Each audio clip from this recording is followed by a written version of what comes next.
कुछ दिन पहले गुजरात की पुलिस ने यह कंफर्म करके बताया था कि सुरेश चौहान के नुपुर शर्मा और टाइगर राजा सिंह को मारने के लिए सुपारी दी गई थी एक मौलाना को, जो कि करीबन 27 साल का है। और इस मौलाना को करोड़ों रुपए मिले थे इन लोगों को मारने के लिए। इस चीज की जो प्लानिंग है वो पिछले 1-1.5 साल से कर रहा था। इसके लिए पाकिस्तान से कुछ लोगों के कॉन्टैक्ट में था और नेपाल से भी कुछ लोगों के कॉन्टैक्ट में था। ये जो मौलाना है इसने अपनी पूरी प्लानिंग कर ली थी कि टाइगर राजा सिंह, नुपुर शर्मा और सुरेश चौहान को मार देना है। लेकिन इसका जो प्लान था वो लास्ट मोमेंट पे फेल हो जाता है और जो गुजरात की पुलिस होती है वो इसे पकड़ लेती है। और इसी के बारे में आज हम लोग सुरेश चौहान जी से बात करने वाले हैं। आज जो हम लोग बात करने वाले हैं सुरेश चौहान जी से, एक्चुअली मुद्दा बहुत ज़्यादा सीरियस है।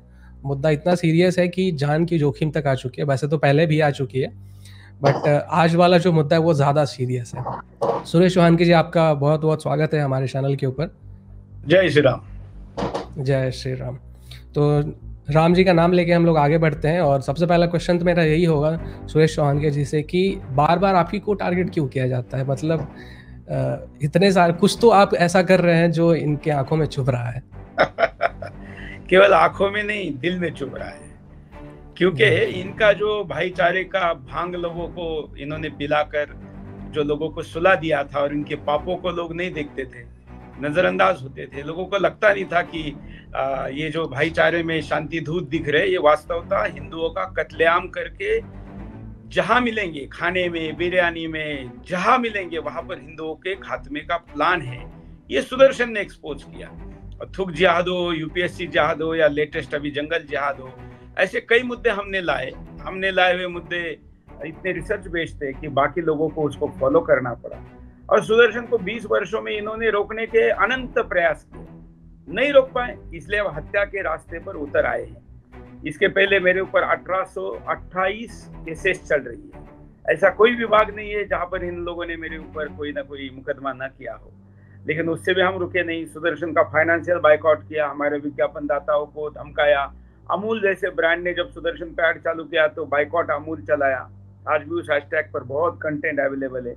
अमेरिका से चला था, अमूल के खिलाफ यूके में, ऑस्ट्रेलिया में प्रदर्शन हुआ क्योंकि उसने सुदर्शन पे ऐड दिया। मतलब हमारा फाइनेंशियल बाइकआउट का प्रयास हुआ, हमारा लीगल हमको डैमेज करने का प्रयास लीगल भी बहुत केसेस किए गए आपके ऊपर, सब किया, लेकिन हम नहीं रुक पाए। तो फिर अब हमारी हत्या की सुपारी दी जा रही है। मेरे लिए कोई सरप्राइज नहीं है, क्योंकि मैं तो ये जानता हूँ कि मेरे विरुद्ध ये सब कुछ हो रहा है। इतना ही है कि इस बार ये सामने आया है, पकड़ा गया है। गुजरात में पुलिस ने खुद बोल दिया। गुजरात में ही ये दूसरी घटना है।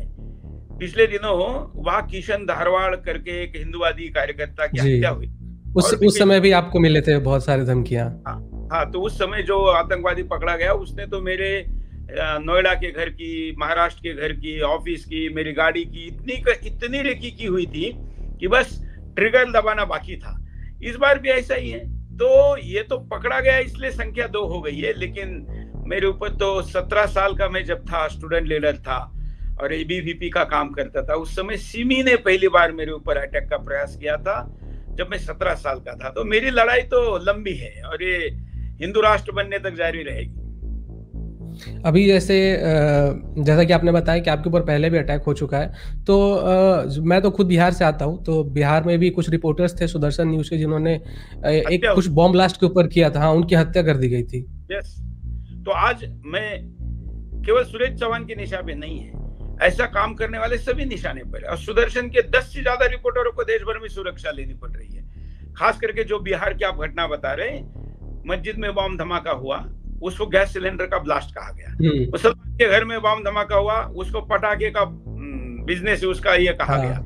लेकिन हमारे उस रिपोर्टर ने तह में जाकर बड़ा इन्वेस्टिगेटिव रिसर्च रिपोर्ट बनाया और ये साबित किया कि ये बम धमाके है और बड़ी लंबी योजना चल रही है। उसके बाद उसकी हत्या हो गई।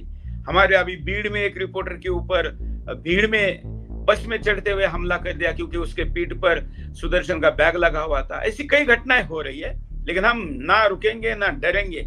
उल्टा गौरव, जब भी हमारे खिलाफ ऐसा कुछ करने का प्रयास किया गया, हम और ज्यादा आक्रामक होकर सामने आते हैं। इसलिए ये लोग अगर ऐसा समझते हैं कि ऐसा कुछ होने से हमारे पे कोई असर पड़ने वाला है तो ये उनका भ्रम है।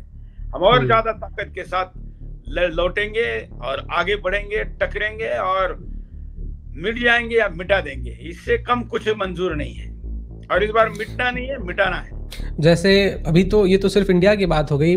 जब मैं रिसर्च कर रहा था, जैसे आप रिसर्च करते हो तो मैं भी थोड़ा डीप रिसर्च करता हूँ कभी कभी। तो आपसे इंटरव्यू से पहले मैं थोड़ा रिसर्च कर रहा था, तो मुझे पता चला अल जजीरा ने बहुत सारे ट्रेंड चलाए हैं आपके खिलाफ, बहुत सारे रिपोर्ट बनाए हुए हैं। कुछ बहुत सारे मीडिया वालों ने, शायद एजेंसी वालों ने वहाँ के अल जजीरा के मिलके उन्होंने एक बनाया था कि सुरेश चौहान को मारवाना है, ऐसा कुछ 5-6 लोग थे, उनका एक फोटो आया था। अल जजीरा ने तो केवल इतना ही किया कि मुझे डिफेम करने का प्रयास किया, और अरबी भाषा में अल जजीरा ने मेरे खिलाफ ट्रेंड चलाया। कई लाख ट्वीट है, अभी भी आप उस पर देख सकते हैं। उससे क्या हुआ कि जो रेडिकल इस्लाम यूरोप में है, मिडिल ईस्ट में है, वो पैसे देने के लिए तैयार हो गए। और फिर हिंदुस्तान में उनको हैंडलर बहुत आसानी से मिल जाते हैं, अगर पैसे देने वाला कोई हो। जो आप बात कर रहे फोटो की, वो तुर्की की राजधानी इस्तांबुल में 15 मुस्लिम संगठनों ने मेरे खिलाफ प्रेस कॉन्फ्रेंस की है, और वो सारी की सारी 15 देशों की संगठन वहां आती है, प्रेस कॉन्फ्रेंस करती है और कहती है कि सुरेश चौहान के अभी संवैधानिक मार्ग से रुक नहीं रहा है, सरकार कार्रवाई नहीं कर रही है, तो इंटरनेशनल कम्युनिटी ने एक्शन लेना चाहिए। मैं भारत सरकार को कहता हूं कि क्या हम भारत के किसी नागरिक, और खास करके एक 20 साल से चैनल चलाने वाले चैनल वाले की हत्या की योजना बनाने वाले देश को हम क्यों नहीं बुलाते? हम तुर्की के जो राजदूत है उसको बुलाकर क्यों नहीं कहते कि भाई आप हमारे देश के पत्रकार के विरुद्ध ऐसा ऐसा माहौल बना रहे हो, अपनी भूमि का उपयोग मत करने दो। तो ये वहां भी हो रहा है, पाकिस्तान में तो हो ही रहा है। यूपीएससी जहाद के समय भी मेरे विरुद्ध पाकिस्तान में बहुत कुछ किया गया, तो यहाँ तो होता ही है। लेकिन अब तो तुर्की से लेके मेरी मेन आपत्ति इस समय गौरव जो सबसे बड़ी है वो है कतर देश पर, जिसके पास अथाह पैसा है, और हमारे यहाँ पर कतर का हस्तक्षेप बहुत ज्यादा बढ़ रहा है। हिंदुस्तान की विरोधी और भारत विरोधी जो गतिविधियां चलती उसमें सबसे बड़ा स्पॉन्सर कतर है। कतर के विरुद्ध मैंने पिछले दिनों बड़ा कैंपेन चलाया था, उसी के गुस्से में आकर उन्होंने अल जजीरा के द्वारा मेरे ऊपर ये सब कुछ चलवाया है, और उसका परिणाम है कि ये ऐसी घटना हो रही। लेकिन मैं इसमें गंभीर दृष्टिकोण, देखिए मैं तो निशाने पे हूँ ही, लेकिन आज मैं हूँ, कल और कोई रहेगा, परसों कोई और रहेगा। एक बात इस घटना से गंभीरता से सीखनी चाहिए, और वो बात यह है कि मेरा हत्या की योजना बनाकर 1 करोड़ रुपए और आधुनिक हथियार लाने वाला व्यक्ति कौन है? कोई दाऊद गैंग का गुर्गा नहीं है, सरगना नहीं। तो एक छोटा सा कोई वनवासी क्षेत्र से आता था। नहीं, बदमाशी भी नहीं है। मतलब मेरा कहने का मतलब यह है कि महाराष्ट्र के सबसे पिछड़े जिला नंदुरबार के सबसे पिछड़े तहसील के छोटे से गांव से आने वाला एक 27 साल का जिहादी जो 25 लोगों के फैक्ट्री में काम करता है, वहां पर वो अगर विदेशों से सोर्सेस लगाकर मुझे हत्या करने के लिए, राजा ठाकुर की हत्या के लिए, नुपुर की हत्या के लिए, राणा की हत्या के लिए 1-1 करोड़ रुपए प्रति व्यक्ति स्पॉन्सरशिप और हथियार ला सकता है, तो आप मुझे बताइए कि जिनका ऑलरेडी इस क्षेत्र में बड़ा नेटवर्क है, सेटअप है, वो लोग क्या कर सकते हैं? दाऊद क्या कर सकता है? छोटा शकील क्या कर सकता है? और ये बाकी जो बड़े बड़े इनके गैंगस्टर है वो क्या कर सकते हैं? सोचिए, ये तो जैसे हम हिंदू स्लीपर सेल हो गया, बैठा हुआ है। बिल्कुल बिल्कुल, हम बॉम्ब के ऊपर बैठे हैं। अगर एक छोटा सा व्यक्ति जो 26-27 साल का लड़का है, मतलब हम लोगों के एज का है, और वो इतना बड़ा नेक्सस का एक ग्रुप है जो इतनी आसानी से उसको पैसे मिल जा रहे हैं भारत के बाहर से, तो इनका नेटवर्क कितना स्ट्रांग होगा कि मतलब ये इतनी आसानी से पैसे ले रहे हैं, सुपारी ले रहे हैं, घर की रेकी हो जा रही है। एक बार तो मुझे पता चला कि सुदर्शन न्यूज का जो बिल्डिंग था उसमें बॉम्ब वगैरह एक्सप्लोसिव भी मिले थे। हमारे मुख्यालय के द्वार पर 14 बॉम्ब मिले थे डिटोनेटर के साथ। तो आप सोचिए कि अब क्या कहा जाए, मतलब बस फटना ही बाकी रह गया था ना। इस बार भी उसने बस केवल हत्या करना बाकी रह गया था।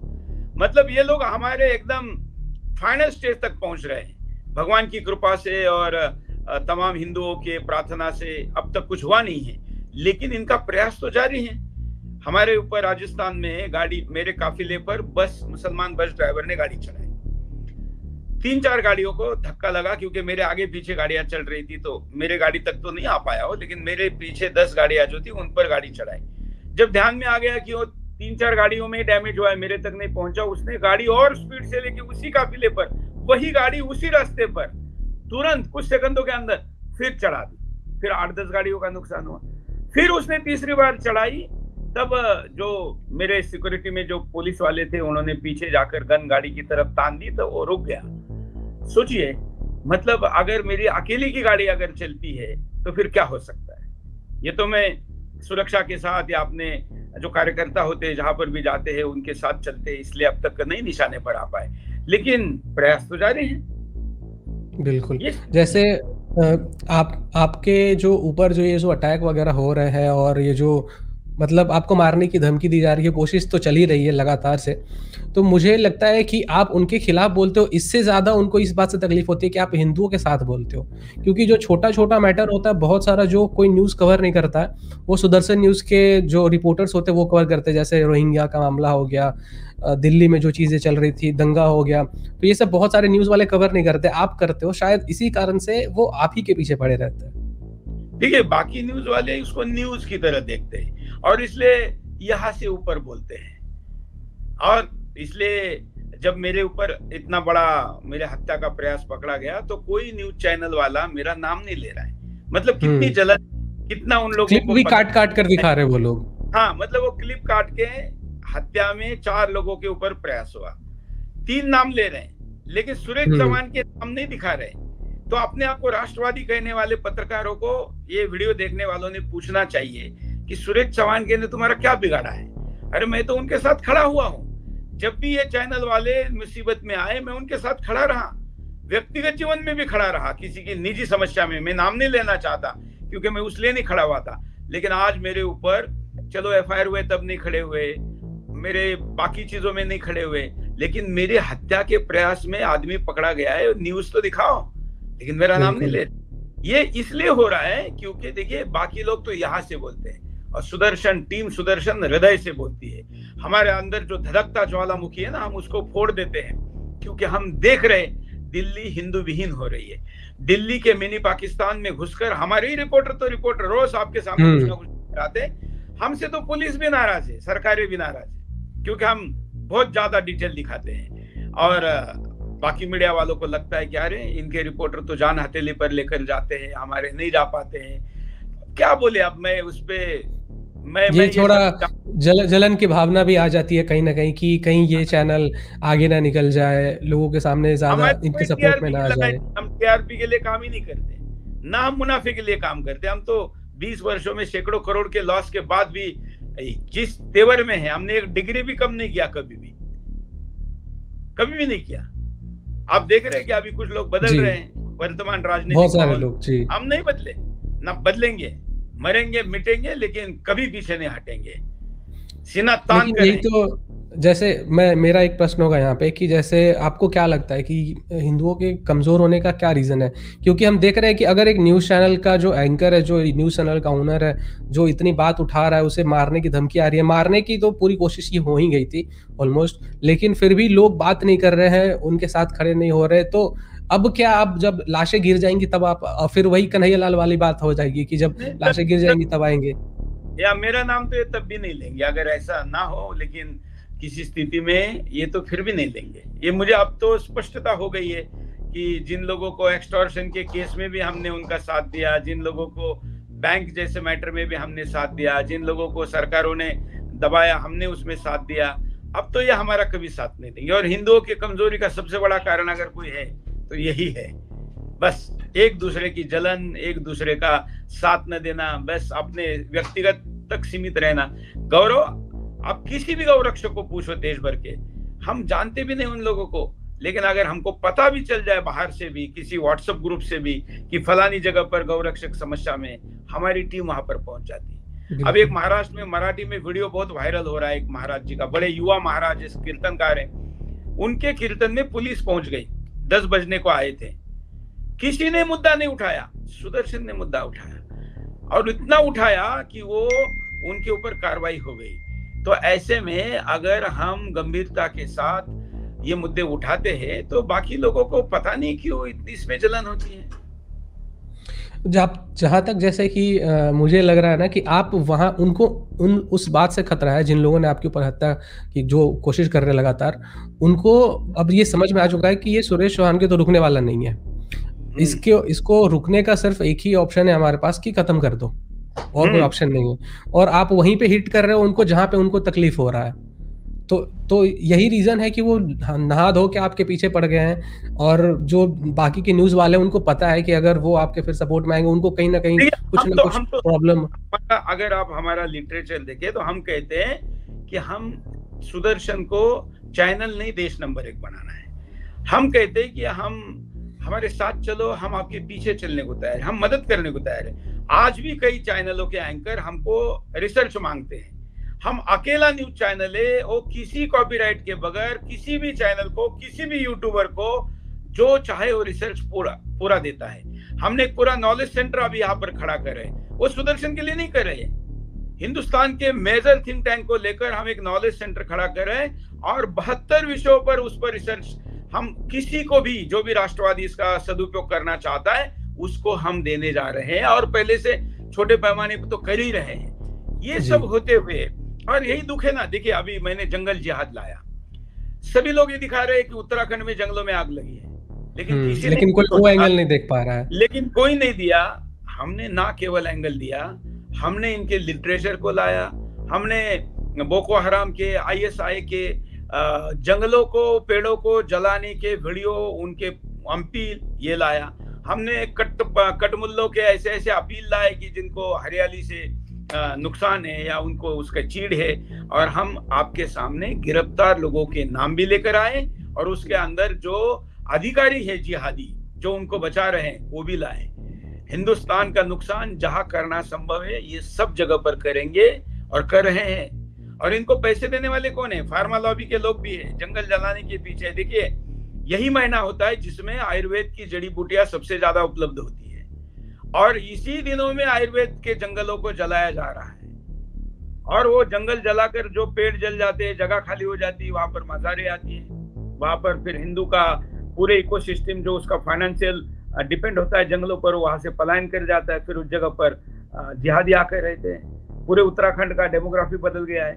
ऐसे इतने डीप में हम जाते हैं कि फिर उसके बाद ये लोगों को लगता है कि नहीं, इसको रोकना संभव नहीं है, अब इसको तो खत्म कर दो। ये है, वो समझ चुके हैं कि मतलब आप ऐसे मुद्दे उठा देते हो ना जो जिसके बारे में लोग कभी सोचते नहीं है कि ऐसा भी हो सकता है यहाँ पे। जैसे बहुत सारे अपने मुद्दे उठाए, मतलब बाकी के न्यूज वाले सोच भी नहीं पाते कि ऐसा भी हो सकता है, और आप वो मुद्दे उठा देते हो और कोई उठाता नहीं है, तो इसलिए उनको लग रहा है कि कैसे भी करके रोक दो, कुछ भी कर लो, कुछ भी करना पड़ जाए, इसको बस रोक देना है। बिल्कुल बिल्कुल। और दुर्भाग्य क्या है कि हमारे अधिकारी लोग लगता है कि सुरेश चौहान के को सिक्योरिटी देंगे तो ये और बोलेगा, अरे नहीं देंगे तो भी मैं ज्यादा बोलूंगा, क्योंकि हम तो तय करके आ चुके हैं। ये तो ज्यादा जी लिए, इतने जिए पाएंगे ऐसा भी नहीं लग रहा था जब इस रास्ते पर चले थे, लेकिन अब तो इस लड़ाई को खत्म करके ही जाएंगे, हिंदू राष्ट्र बनाकर ही दम लेंगे। अब रुकने का कारण नहीं है कोई। बिल्कुल। बाकी जैसे हमारे जो व्यूअर्स हैं, जो भी हमारे वीडियोस रेगुलरली देखते हैं, तो उनके लिए आपका क्या मैसेज होगा जो आने वाली जनरेशन है?